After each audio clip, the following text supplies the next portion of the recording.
I'm actually going to start by telling you a little bit about the traditional text of the Old Testament. We call this the Masoretic text. Masorah is a Hebrew word meaning tradition, and this is the product of the Jewish scribes. The Jewish scribes were extremely careful in the way that they handled this text. For example, before they wrote the name of the Lord, they would wash their hands, and the story is told that if a king came to a scribe while he was writing the name of the Lord, the scribe was to ignore the king and keep writing the Lord's name. The Jewish scribes were extremely careful in the way that they handled this text. As a result, they didn't preserve texts, they buried them. So this explains largely why the earliest known Masoretic texts or traditional texts of the Hebrew Bible only date from the 9th century AD. The earliest known one is dated to 896 AD. A later text, the so-called St. Petersburg Codex, is dated variously between 1008 and 1010 AD. It's this text that is used as the base text for translations of the Bible or the Old Testament into any modern language. In 1947, a young Arab shepherd boy was out with his goats near the Dead Sea. He threw a stone into a cave. He was surprised to hear a sound in the cave. It sounded like a broken pot, and indeed that's what it was. His stone had broken a pot. Looking further, he found that the pot contained pieces of leather.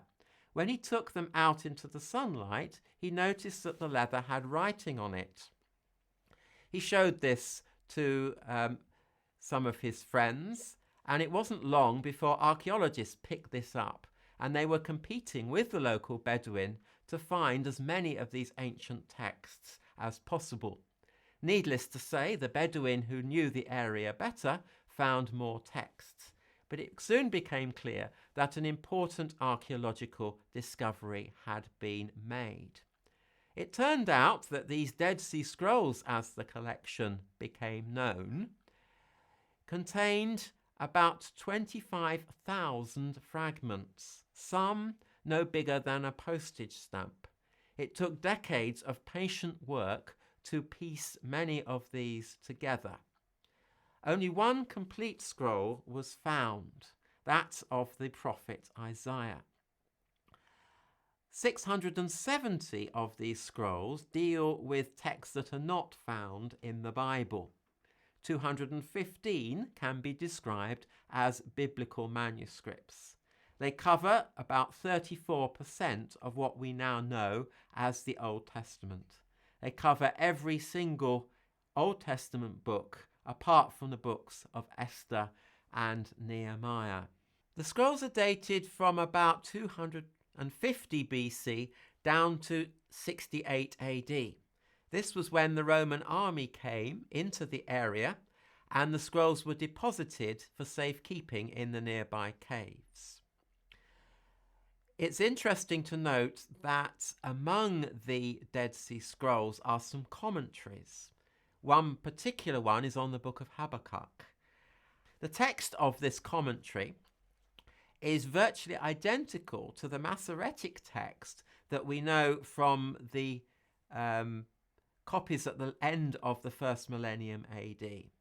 In other words, it would seem to be the case that a text very similar to the Masoretic text was known to the people who produced the Dead Sea Scrolls at the end of the first millennium BC.